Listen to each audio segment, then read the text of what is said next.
Hello, everyone. Last class, we spoke about the argument for a creator versus randomness. We are now moving on to the question of religion. Now, we started with God because without God, religion would be meaningless, honestly meaningless. I once heard a sort of a very liberal rabbi saying, well, I don't know if the 10 plagues ever happened or the Jews ever split the sea, but even so, the morals, the lessons it teaches us are really valuable. I was in LA and this rabbi said this, and what are you talking about? If it didn't happen, then the Torah made it up. So then the Torah can't be trusted, because when you make up myths, when you make up legends and they didn't happen, so then you lose your reliability, you lose your credibility. So first there's God, creator, and then we're up to religion. Now, what I'm going to do, this is going to be a very sort of academic presentation, so follow. It's not going to be difficult to follow, but there are steps. So step number one, if there is religion, remember we said last week, either believer, agnostic, or atheist. We said atheist is the non-logical choice, because if you're an atheist, it means you know how to prove the lack of existence of something, and that's impossible. Agnostic means I'm not sure it's proven, and a believer said the burden of proof has been met according to my standards, and therefore I believe. And that's as valid as dating is. Like the burden of proof that this person would be a good wife for me, or this person would be a good husband. I don't know for sure, but the burden of proof, I dated enough, I've seen them enough, I'm ready to make my move. That's what a believer says, okay? So once you believe in a creator versus chaos, so now we have to approach it with an interesting exercise. And the exercise is, imagine you were a free agent. You know, basketball, baseball, they have free agents. Different teams can bid on their services. Imagine you're the free agent and the teams that are bidding for your services are the different religions out there. Okay, it's just a thought exercise. Imagine you had not been born Jewish. You just came down from wherever, from Mars, the humans on Mars. You came down and you're convinced that the world is created. And now you want to say, okay, so I want to get to know this creator. How do I do that? So if I'm a free agent, I am going to look at all the religions of the world, and there are about 2,000 of them. Okay, many religions. And I want to figure out, so which one should I subscribe to? And that's where we're up to in this talk. Which one? I'm a free agent? Which one? Now, all religions in the world are divided into two categories. There is philosophical religions and historical religions. It's good to know that. Philosophical religions don't make a claim to a historical truth. They're just philosophies. There's a philosophy about our place in the cosmos, our connection to Earth, our connection to each other. They're philosophies. And some of those philosophies may speak to us. We may meditate on them. They may ring true to us, but there's no way of knowing. They're a philosophy. And Taoism, a great example. Really, Buddhism is another example. It's literally a philosophy. You have Sadhguru, he sits underneath a tree, and he, after 7 days, he's enlightened, and he goes out there and he spreads his enlightenment to the world. Did anything happen? I don't know. It's a philosophy. Now, philosophies are okay. Like we all have our philosophies in life. However, when I have a philosophy about something, it may speak to me today, but 10 years from now, it doesn't speak to me. Like right now, where I am, imagine a student, and he's a backpacker, and he's backpacking across Europe, and then he ends up in Asia, and he ends up in Tibet, and ends up in an ashram, and he hears his philosophy on life, and he's feeling it, he's meditating, he's feeling tingly, he's feeling connected. Maybe in 10 years from now, when he's got a family and kids, the philosophy is not going to do it for him. The danger of a philosophy is it doesn't have a truth to lean back on. So if I am looking for truth in religion, all philosophical religions are always come in second place, because there's no way of knowing if it's true. Now, what's the other category, and how would I know that that's true? So the other category of religions are called historical religions. And those religions work like this. Every one of them makes a claim. Now, they all start off with 4 steps, and we're going to get to the claim. Claim is going to be step 4. So listen carefully. Every historical religion has 4 steps. Step number 1, that we are created. We're not a random accident. We're a product of creation. That's step number 1. Step number 2, we're created by a creator. Makes a lot of sense. If we're created, then something had to do with the creation, the creating, so we're created by a creator. Step number 3, we're created by a creator for a purpose. We weren't created for no purpose. We weren't created just on a whim. There was some purposefulness. There was some goal that the Creator had in mind when the Creator created. And by the way, it's a logical step, because everything that at least we know, and it could be, we say a deity works differently, but everything that we understand about the creative process is that creativeness usually comes from someone or something trying to accomplish something. So even if you, for example, take a Jackson Pollock painting, which just looks like spritzes on the canvas, if you ask them, they'll say, oh, wow, my kid can do that, right? Why is that worth, $40 million? No, your kid can't do it. There's something going on here. He has a purpose, whether it's rage or love or the blues, there's something there. When I see something, there's a purpose.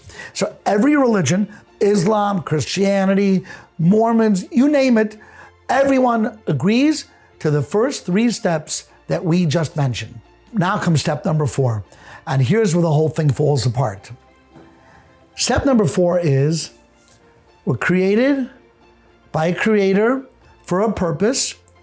And at some point in time, the creator told the creations what that purpose is. That's the number 4. At some point in time, the purpose was told. Now, by the way, that's also a logical step, because when something is, for example, gifted to someone else, usually if the thing is a difficult thing to understand, you'll explain exactly what the purpose is. So for example, if I am going to donate a computer to sort of a more primitive country in some backwater place in Africa, and they've never seen a computer, I'm not just gonna say, here you go guys, enjoy. I'll say, no, you know what this can do? This can help you, it can connect you to the internet. This can actually figure out how many people you have. It can take a census. There's a lot of things that it can do. And the creator or the gifter will tell the creations or the people who are benefiting what the creation's all about. And that's step number 4. All religions agree with the first 3. All historical religions agree with the first 3. And the step 4 of historical religions, that's where it all blows apart. Every religion that differs with every other religion is differing on the step 4. And you, my dear friends who are watching today, the free agents that you are, all you have to do is figure out whether the step 4 is plausible or probably not plausible. That's all you need to do. Is the step 4 likely, or are there other explanations for the step 4? If the step 4 is not so likely, the religion falls apart. It falls apart, and I don't have to read their holy books, and I don't have to practice their holy customs. All I need to do, people say, oh, Rabbi, how am I ever gonna know what the correct religion is? After all, there are so many out there. I think I'm gonna spend all my life trying and testing. I say, no, you don't need to. Not necessary. Look, if it's philosophy, relegate it. There's no way to prove it. Even if I built a time machine that I just said before you can't build, even if I did, and I went back I would see nothing. In a historical religion, if I went back in the time machine, I would actually see the step 4. At what point did the Creator tell the creations what it's all about? There was an incident. That's why they're called historical. They're called historical religions because there's an incident that took place that told the creations what the Creator is. There was a handoff, and that's the step 4. And the question is the handoff, is it convincing or is it not so convincing? If it's not convincing, I don't need to read the holy books. There's nothing to see. If I'm not convinced, and by the way, the fact that something happened thousands of years ago makes it worse, not better. Because people were more primitive then, right? They didn't understand how science works.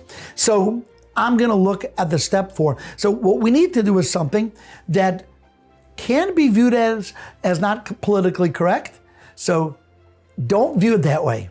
This is a very, very important exercise that we need to do because I'm giving you a tool that you're gonna give over to your friends and that you're gonna give over to your kids. My kids all know this. I'm giving you the tool of how to analyze the step 4 of each religion. And I'll just take a few of the more popular ones. And as free agents, you and I will see whether the conclusion that they came to is one that mandatorily obligates us to say, wow, that's truth, or whether there are other explanations. Let's take the Mormon religion. You're going to tell me whether you're convinced of the step 4. That's all you need to do. So the step 4 in Mormonism, basic story, there is a fellow, he's Joseph Smith, and he is at home. He sees a great light. An angel comes to his house. Angel's full of light, and the angel says that he has a message from Jesus, that he is the last gospel, and this gospel is given over from Jesus to the American Indians that came from the tribe of Dan, the Israeli tribe, and therefore he should go and spread the ideas of this last gospel that is being given over to Joseph Smith. By the way, that's in the 1800s, 1830s, 1840s. So we're going back about a little less than 200 years. So where is that gospel that Joseph Smith, that the angel Moroni, where is Angel Moroni telling him to go? He said, go to Mount Cumorah. It's a mountain upstate New York. And you're going to be able to dig up and you'll find a gold plate or gold plates. And the gold plates are the solid gold. They're going to be written in a form of ancient hieroglyphics. And these ancient form of hieroglyphics will be impossible for you to read. But luckily, says Angel Moroni, where you dig up these gold plates, there's also going to be something called a seer stone. And that seer stone, if you look through the seer stone, it will translate the words to you. So Joseph Smith finally is convinced. He goes to this mountain, digs up the gold plates and the seer stone. He calls over a friend. He says, wow, I just got the last gospels of Jesus. I'm going to read them to you. You write it down. But the angel commanded me, don't show these gold plates to anyone. Not let us show them to anyone. So he takes like a basket and he puts these gold plates in it. He covers himself over with a towel, looks through the seer stones, and he begins to dictate to this neighbor the last gospels of Jesus. The neighbor comes home with all these papers that were just dictated to him. He says it to his wife. He says, wow, our neighbor just came back with these gospels from Angel Moroni. And his wife says, blasphemy. She takes the papers, throws them into the fire. He comes back to Joseph Smith and said, I don't know how to tell you this, but my wife burnt them up. He said, no worries, we'll do it again. No worries. And as he's doing it again, the dictation's coming out different than the first time. It's not the same words. So the neighbor who's writing it down says, this is different. So Joseph Smith says, well, because your wife sinned, so the words have reconfigured themselves. Anyways, he ended up having to destroy the gold plates. So he said his father saw them, his brother saw them. If you look at the beginning of the Book of Mormon, his mishpacha saw them, but no one else was allowed to see them. And based on that, the Mormon religion came out. Now, that's the step 4. So could it have happened? Perhaps. Could Angel Moroni, whoever that is, have come over to Joseph Smith and given him these things and given the gold plates that no one was allowed to see and he destroyed them beforehand? Maybe. It's one of the possibilities. You and I, as free agents, we're not buying. I don't see anything that corners me into believing it. I didn't see the gold plates, and even, by the way, even if I saw gold plates, would I be convinced? Even if I saw gold plates with scribbles on them, would that convince me that it was God? And believe it or not, this is not even what we call bashing Mormons, because I'm going to be doing this to everyone. Everyone's fair game today. All I'm doing is I'm saying their step 4, that revelation, that handoff, the handoff that the entire religion relies on for its truth is not, its veracity is not beyond reproach. There are other possibilities. Even if I saw gold plates, maybe gold exists, writing exists. Even if there were gold plates, maybe he wrote them. It wouldn't prove it. And therefore, I'm not going to change my life based on this guy, Joseph Smith, is saying that Angel Moroni came to him. The step 4 is weak. That's the point. Let's go to Islam, okay? Our dear cousins, our dear wonderful cousins, okay? So in Islam, what's the step 4? Muhammad goes into a cave, and in the cave, Angel Gabriel appears to him and says, this is the prophecy from God. There were many prophets before you. Musa, who was Moshe, Abraham, and you are the final prophet, says Angel Gabriel, go and spread my word. Okay? And then that's it. Now, that's step 4. That's a very easy to understand step 4. Probably one of the easiest in all of religion. Did that happen? Maybe. It's a possibility. Am I cornered into believing that this, he was illiterate in his own words, he was illiterate, that this illiterate person was, that Angel Gabriel appeared to him the way that he says it, and from now on you have to eat halal meat, and Sharia law is in place. Am I convinced that he had a vision in a cave? It's possible he did. It's possible. But again, those same possibilities, maybe he was delusional. Maybe he ate a spicy burrito and then fell asleep and had a funky dream. Maybe he smoked hashish. there are so many possibilities that I am not going to invest my life, because your step 4 is rife with question marks. That's the step 4. Grand total, 1.5 billion Muslims rely on the vision of a man in a cave. That's the step 4. I'm not convinced. Is anyone here convinced? If that happened today, a guy came out of a cave and says, wow, Angel Kukuriku came to me and said, America has to start, no more electricity. Is everyone going to turn off their computers? You say Angel Kukuriku? The fact that it happened 1,400 years ago doesn't make it any better. Okay, so let's just put it aside. Now, maybe there's nothing better out there. Maybe that's just how we have to leap. Maybe we have no choice. But we're still looking at the step 4. Let's say Christianity, because that's another big one, and then we'll flip to Judaism, and then we're going to have some sort of an eye-opening idea of what a step 4 is supposed to look like, okay? What's a step 4 in Christianity? Now, it's a strange thing, because, I grew up I was born in Cincinnati, Ohio, grew up in Cleveland, Ohio, lived in LA, lived in New York, and I am surrounded by Christianness. I'm surrounded. And unfortunately, so is everyone that I know. And we know so much about Christianity. If I've done this with my students, I say, okay, so Santa, where does he live? And we know where he lives. And we know who works for him, who works for Santa, and what's his wife's name, and what's his mode of transportation, and how does he enter our home, and what does he know, and what kind of list does he make, on and on. Like, we know all this stuff. It's just like bubbling in our heads.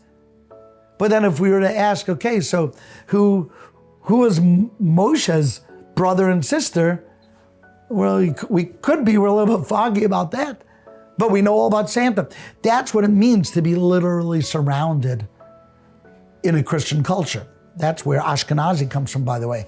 Sephardim came as a result of opposing Islam to offset Islam, and Ashkenazi came as a way to offset Christianity, because it's everywhere. It's everywhere wherever we go. So, what's their step 4? Interestingly enough, Christianity's step 4 is among the weakest out there. It's just gone. It's like their step 4 is so non-conclusive and so non-convincing that I'm going to tell you something that'll blow you away. In about 500 years, there's no recorded case of a religious rabbi. A rabbi who was actually religious, a knowledgeable rabbi, ever converting to Christianity. 500 years.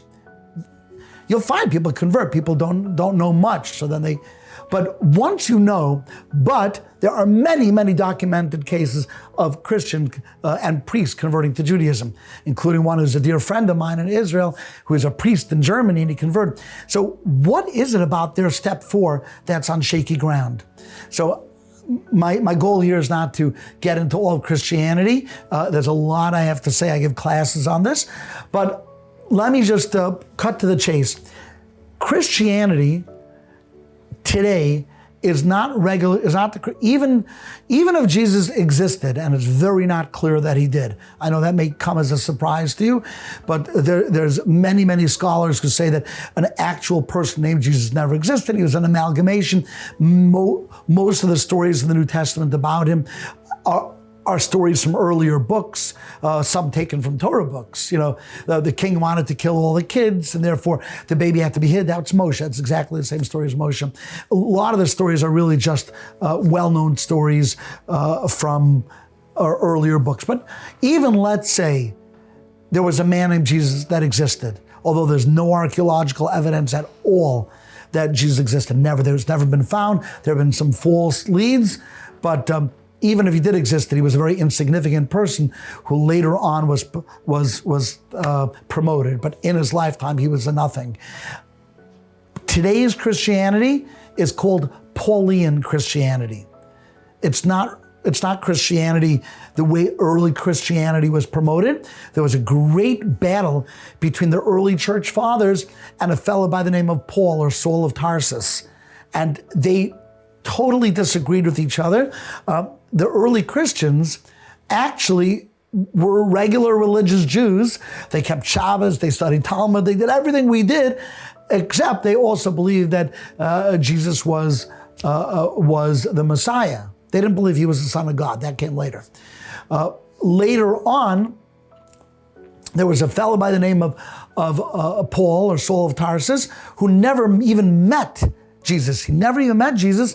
And yet he was so influential that he pretty much destroyed the regular Christian church. And all of Christianity today comes from Paul. So Paul is the great prophet of Jesus. If you want to speak to me more about it, I can speak at length about it. If you want to go online and just hear loads about it, I'll give you the name of somebody who is the greatest world scholar on the subject, Jew, Christian alike. There's nobody like him. His name is Tovia Singer. Rabbi Tovia Singer, and you will have the funnest time. Watch him debate online. You're just gonna it's just fun. Anyhow, today's Christianity is Pauline Christianity, and most of the books of the New Testament were actually written by Paul. 8 we know for sure, and perhaps as many as 13. So, if Paul didn't meet Jesus, So how did Paul know anything about Jesus? How is he giving over Jesus' word and law? The answer is, ready for this, everyone? He was walking to Damascus and he saw a vision of a face with a crown of thorns. Meaning the step 4 of Christianity is one man's vision walking through a desert. He probably wasn't hydrated properly, and he had a mirage. And all of Christianity, yes, Santa Baby and Easter bunnies and, Holy Night, right? The whole thing is based on the vision of one man who was actually a known liar. Paul is a known liar. He fabricated his resume. He said he was a student of Rabbi Yochanan. He was never a student of Rabbi Yochanan. Like, that's what he used to prop himself up. And that's all Christianity. Pauline Christianity today. The step 4 is one guy's vision on the road to Damascus. Falls. There's nothing there. The emperor has zero clothing. Okay? Now, again, this may sound like, oh boy, rabbis bashing all the religions. That's not politically correct. No, I'm a free agent. I want to know what's truth. You know what? Sometimes when we try to figure out truth, it can ruffle feathers. But I think truth is so important. It's so important. Maimonides, the man, his name is Rambam. The Rambam actually speaks about monotheistic religions like Islam and Christianity, and he says they have a very important purpose in the world. The world cannot be at its complete state unless the world believes in a single creator. There's a really important reason for that. Monotheism equals ethical monotheism. Hard to get into that now, but monotheistic religions, by their very nature, are going to be more humane, because if there's one God, then human beings become the purpose of creation, and then it's on us to be moral. But if there are many gods, then the purpose of the world, the universe, is for the gods, and human beings are glorified animals. So it's a really important point that there are other monotheistic religions in the world. However, this point of finding truth and figuring out, okay, what step 4 passes the test of logic is incredibly important. And it's even more important today. I'll just explain to you why. Because we are so outnumbered in this world. And, I'm a campus rabbi. I was a rabbi at UCLA for many years. There is a very, very, very strong Christian presence on campus. And I've had students who really get confused. They'll have campus crusades for Christ. They'll have the missionaries on campus. When I used to set up shop in UCLA, there was a missionary who always used to plant himself right next to me. And when I would say something, he would try to pull my students away. So in our generation, more so than ever, we have to walk with a little bit of a strut in our step and understand, why do we believe what we believe versus the other options out there, okay? And I don't go around like wagging my finger at other religions, but for myself and for my students, I feel it's very important. And I hope you appreciate how important it is to be able to know why you believe what you believe versus the other options out there. Okay, now we are up to Judaism. What is Judaism's step 4? When the Jewish people left Egypt and we went to a mountain called Mount Sinai, and we stood around the mountain, and God spoke to who? God spoke to the nation. The entire nation. That's the claim. Let's just hold on to the claim a moment. The claim is that God spoke to the entire nation to give the 10 Commandments. Now, how many people were in that nation? So there were between 2.5 and 3 million people at that time. We actually have the numbers pretty clear, because we know it's listed the men who had to go to war, and it's listed every single tribe, every single father of each segment of the tribe, and all the men between 20 and 60 were able to go to war. And then you just extrapolate the same number of women, half the number of children. So it comes out to about 2.5 million. So the claim is 2.5 million people stood around Mount Sinai and heard God speak. Now, there's something, before we even get into how can you verify such a claim, because I'm not going to go back in time, there's something really unique about that claim.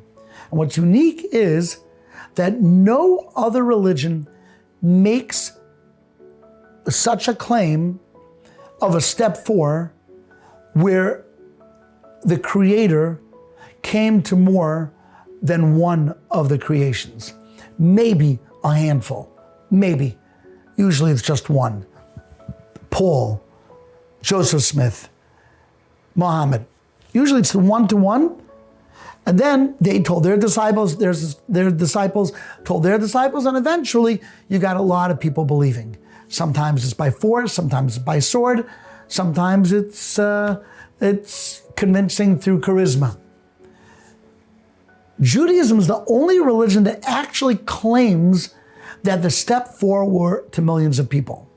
Now, let me just get into the claim before we try to verify it. Let me explain to you why the claim itself is a bizarre claim. And I'm going to use a thought experiment. I'm in my kitchen one day putting in some microwave popcorn, and God comes to me.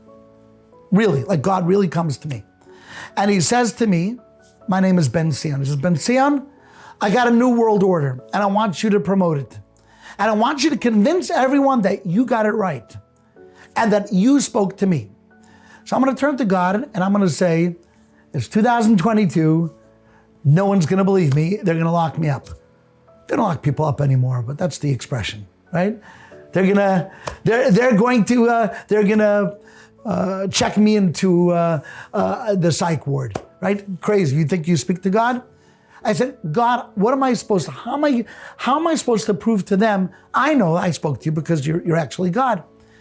So God said, what would you like me to do? So I say to God, if you want me to get the word out there, I need a miracle. And I need a miracle that's clearly a miracle. And God said, what kind of miracle you want? So again, thought experiment. I want a school bus, and I want in front of people, I want it to levitate in the air, flip over 50 times in the air, roll over, and then softly land on its wheels. God says, no problemo. I can do that. Okay, this is going to be interesting. The floating yellow school bus. So how many people am I going to get at that event? How many people do I want to see the floating school bus? Do I want 30 people? Do I want 300,000 people? How many people do I want? The answer is as many as I can get. You know why? Because it's really God, and a miracle is really going to happen. Of course, if I was delusional, then I'm going to come there and I'll have egg in my face. But if it really is God, and it's my job to promote his word, I'm going to need everyone to see this, as many people as I can. I'll call all the news stations. I'll call the newspapers. Everyone come, and they may come to mock me, but that's okay. The joke's going to be on them because they'll see how amazing this miracle is. Okay. Experiment number 2. God never came to me, but I want to tell people God did because I'm a little power hungry, or I'm a little maniacal, or I want to, whatever motivation I have. And not only that, since God didn't come to me, I can't ask him to make a bus levitate and spin, but I got some tricks up my sleeve. So I'll take out a few of my best ones. How many people am I going to do my tricks in front of? And the answer is simply in front of a curated audience. Probably not a ton of people because it's a trick, and there'll be some smart people in the audience, and they'll say, oh, that's nothing. They'll put it on YouTube with the explanation. The more people, the more the chance that you're going to be exposed as a fraud. So if I got a curated group, and I do something in front of them, and then they're like, whoa, how did you do that? Wow, do you believe? Spread the word. You saw it with your own eyes. And they spread. And then the word gets out there. It turns out that the equation works like this. Really God, real truth, real miracle, as many as I can get. Not so sure myself. God didn't come to me. I got a little trick. I want to convince people. Keep it small, and then pyramid system it. Shockingly enough, even though the far more convincing claim is that I did it in front of a ton of people, and I can name you their names, I can tell you who they are. Even though that is a much better claim, every religion that's out there except for Judaism does it the way that you would expect a religion that is not based on authenticity does it. They all do it with the pyramid system. Now, I'm just speaking about the claim. I'm not even speaking about how to figure it out. Why wouldn't they claim that, Angel Gabriel came to, 10,000 people, and there were people there, and here are their names, and they were witnessing. You know why? Because such a claim would never hold water. You would be able to debunk it very, very quickly and very easily. So if you're gonna spread the word about a miracle that's not a miracle, you'll get one person or a few disciples, and you'll just get them to spread the word. That's the claim itself. Judaism's claim is quite the opposite. Judaism says, the claim that every single person in the Jewish people had to have been there at the foot of the mountain. No one was allowed to be absent from the mountain, because no one should say, well, I wasn't there. I couldn't make it. The Torah even says something amazing. Listen to this. The Torah even says, those who were blind, Hashem healed them. They were able to see. Those who were lame, I can't make it to the mountain, they're able to walk. Because no one should say that they couldn't make it. And that's why, my friends, hospitals around the world are called Mount Sinai. You ever hear of a Mount Sinai hospital? Mount Sinai Hospital is called Mount Sinai because that's where everyone was healed, because no one was allowed to not be present. So Mount Sinai became synonymous with healing to make sure that everyone is there. That's why they're called Mount Sinai. So the claim is that every single person was there. Now, why is that more powerful? Well, it's simple. If you got a pyramid scheme, then you got one person, few people, many, till you have millions. All of the truthfulness or the belief depends on the ground zero person, that first person. And if that person, for whatever reason, whether delusion or whether malice, for whatever reason, if the claim that they claimed didn't happen, then that's the step 4. That's when the Creator tells the creations what the purpose is. It falls apart to pieces. Now, we know that when it comes to religion and truth, you only have 2 choices. Only one got it right or none got it right. Those are your only 2 choices. You cannot have multiple religions getting the truth, because they would have to say the same thing about key moral issues. And there's no religion in the world that lays one on top of the other morally. Either it's jihad or it's murder. It's not both. And that applies to everything within a religion. There are enough contradictions out there. If you want to read a really good book on the subject, there's a book by a woman named Rose Marin called Judaism and Christianity, The Differences, 22 differences. And we think, Judeo-Christian's the same thing. Completely not. Outside of monotheism and certain ethics like don't kill, don't steal, and even in those, there are all sorts of issues. So you either have one got it right or none got it right. And the fact that 1 million or 2 million or 100 million or 200 million or 1 billion Christians believe a certain way doesn't shake my belief. Well, 1 billion people can't be wrong. Well, 1 billion people are Muslim, and they disagree with each other. So either way, 1 billion people got it wrong. Either way, 1 billion. So whether it's Christians or Muslims, either way, 1 billion people got it wrong.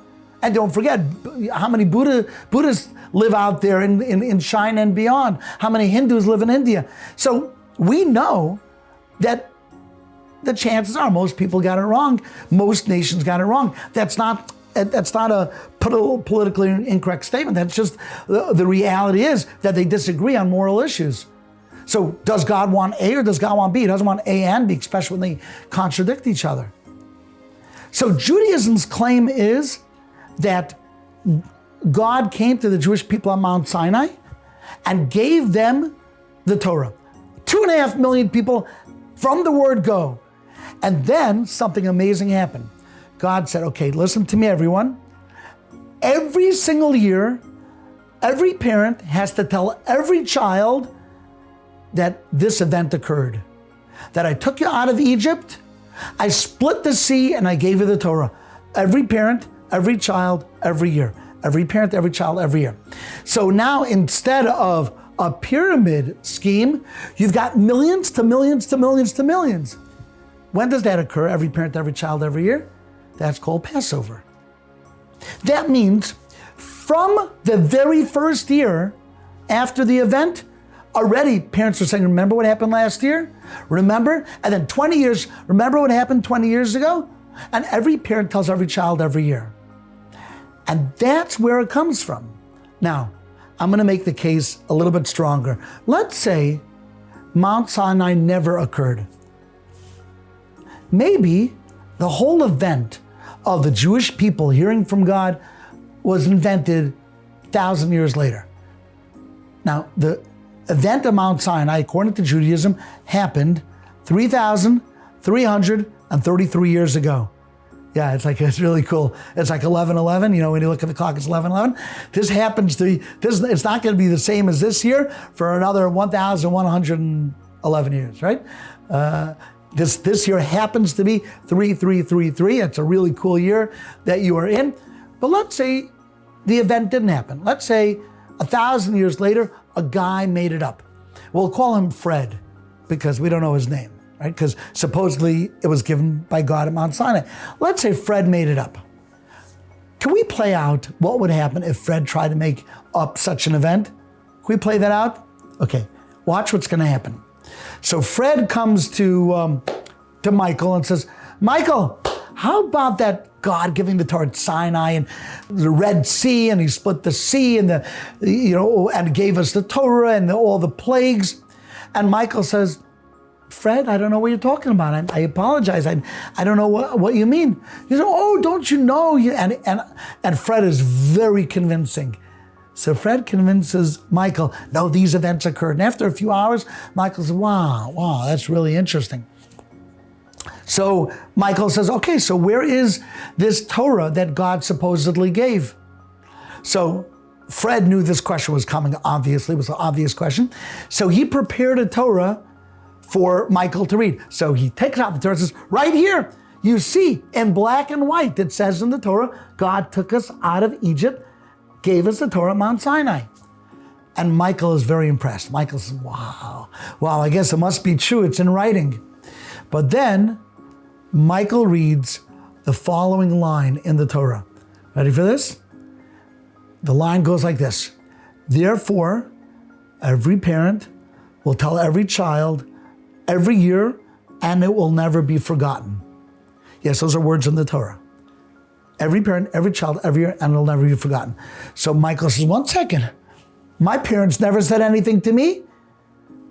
I don't know. Give me a moment. I call my dad. Hey, Dad, you've been holding out on me. You said you didn't tell me about Sinai. You didn't tell me about splitting the sea. And my dad's, I don't know what you're talking about. Ask Grandpa. Grandpa, I don't know what you're talking about. So I come back to Fred and I say, 1 second. The same Torah that you said that had the events in it of us receiving the Torah on Mount Sinai, that same Torah says, therefore every parent will tell every child every year and it will never be forgotten. And I never heard of it. How is that so? Essentially, the Torah has built in a fail-safe.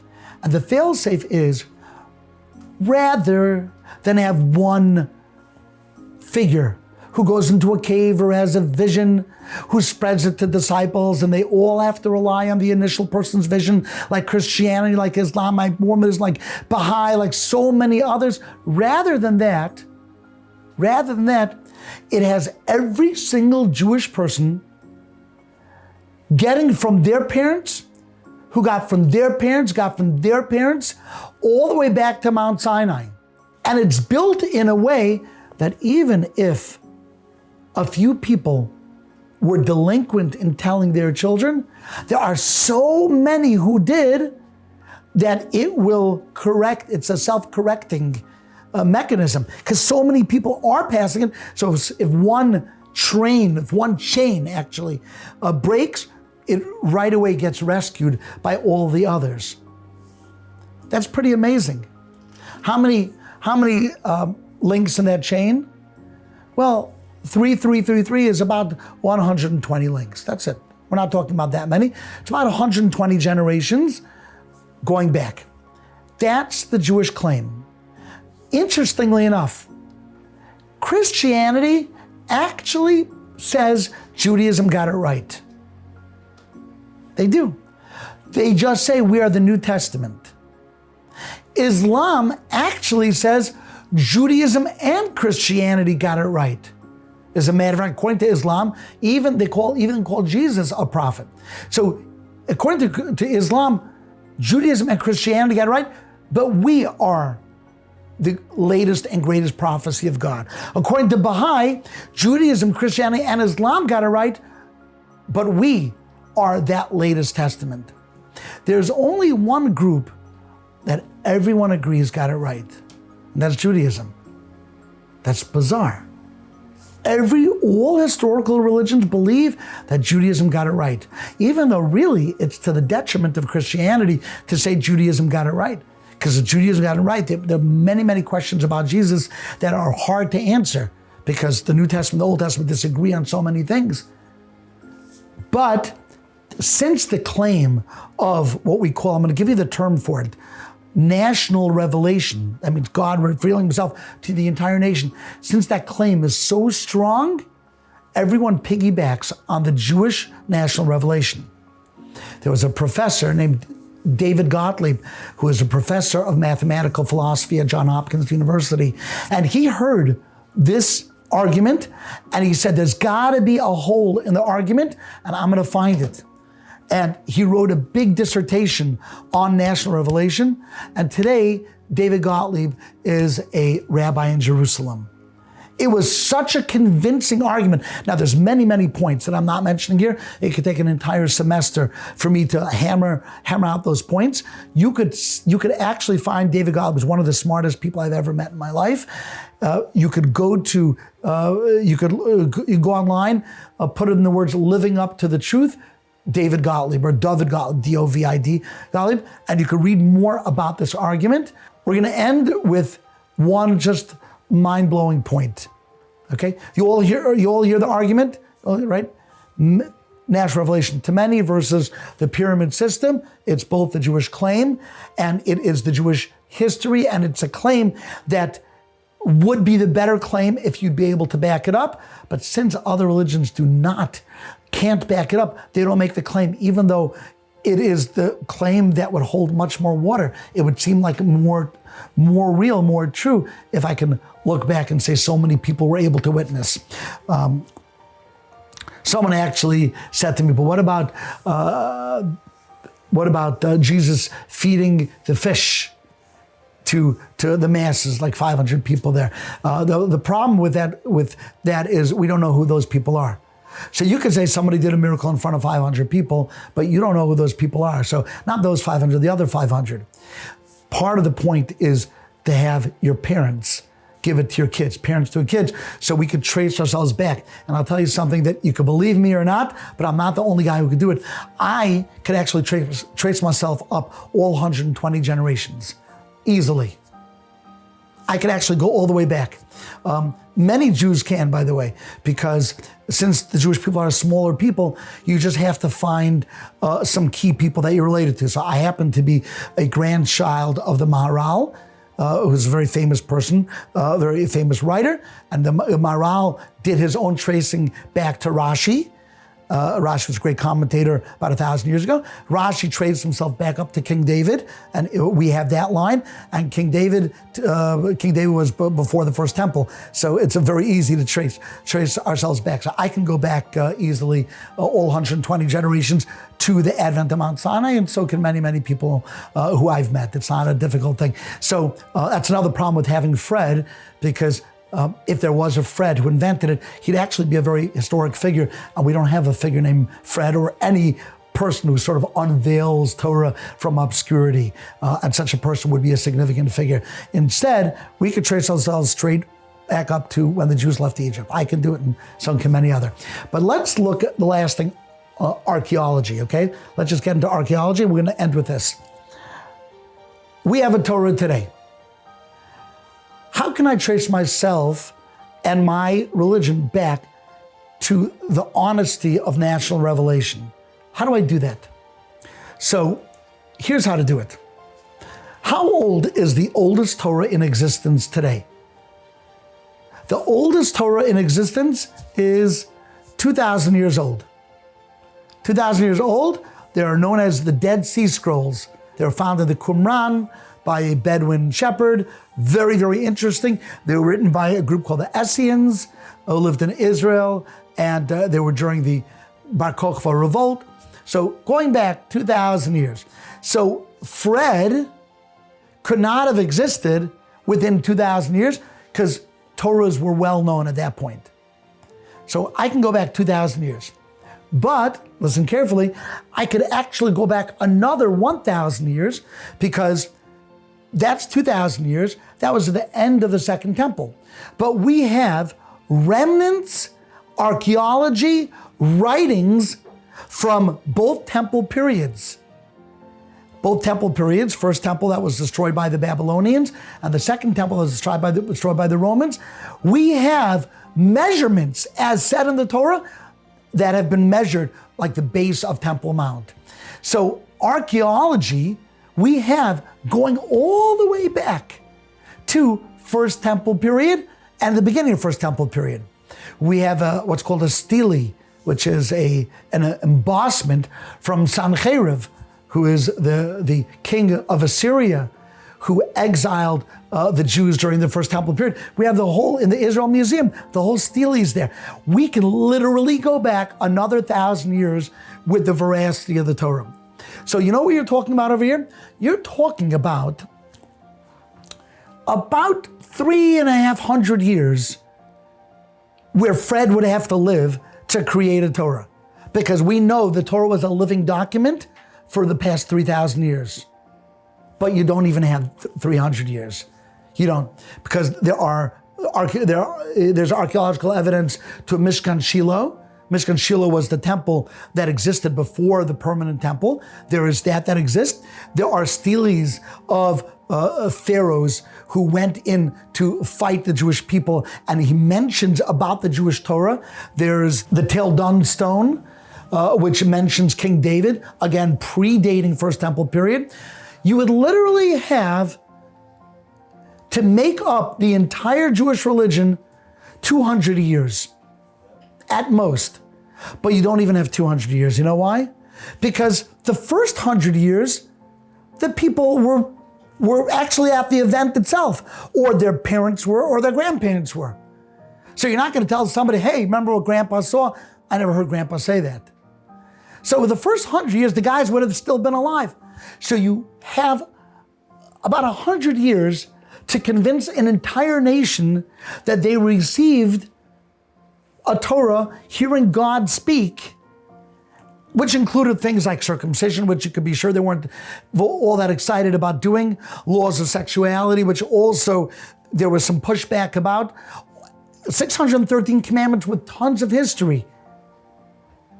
When religions evolve, and especially when it goes from parent to child, if the event didn't happen and there was a Fred, you're never going to have that. It's never going to happen. It's a very, very short amount of time.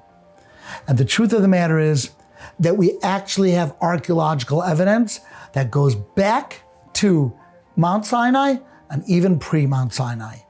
If you want to do more research into this, you could look up the Ipuwer papyrus, which is a papyrus that the Egyptians wrote that describe the 10 plagues in the Egyptians' accounting. There were the bones that were found when Joshua on the two mountains, Gerizim and Abel, the bones of the sacrifices were found. That was literally at the time Joshua was there during national revelation. We can really go back all the way. So as far as a historical religion goes, there's a reason that Jewish people didn't convert. There's a reason that we said, we believe, and you may torture us, you may even crucify us, you may try to kill us to change, but we're not gonna, because we can't live a life that we believe is not true. And if I have to rely on one guy's vision on the road to Damascus, I'd rather believe in no religion at all than to believe in some guy's vision. If my parents tell me, and their parents tell them, and even if my parents don't understand the implication of a Passover Seder, they may not understand the ramifications, but it's still been transmitted faithfully. It's a very powerful argument that I'm presenting. The national revelation it's such a powerful argument. It's what Judaism rests on. So God existing, that was last week. This week, how do we know Judaism got it right? Philosophical religions, no claim to historical truth. Historical religions, pyramid scheme relying on one person. The one exception is Judaism. The claim itself is astonishing. It's an extraordinary claim. History backs it up, and even other historical religions piggyback on your Judaism. Powerful stuff, very powerful. So I guess that's the end of the presentation. Thank you all for coming. It's been a real pleasure.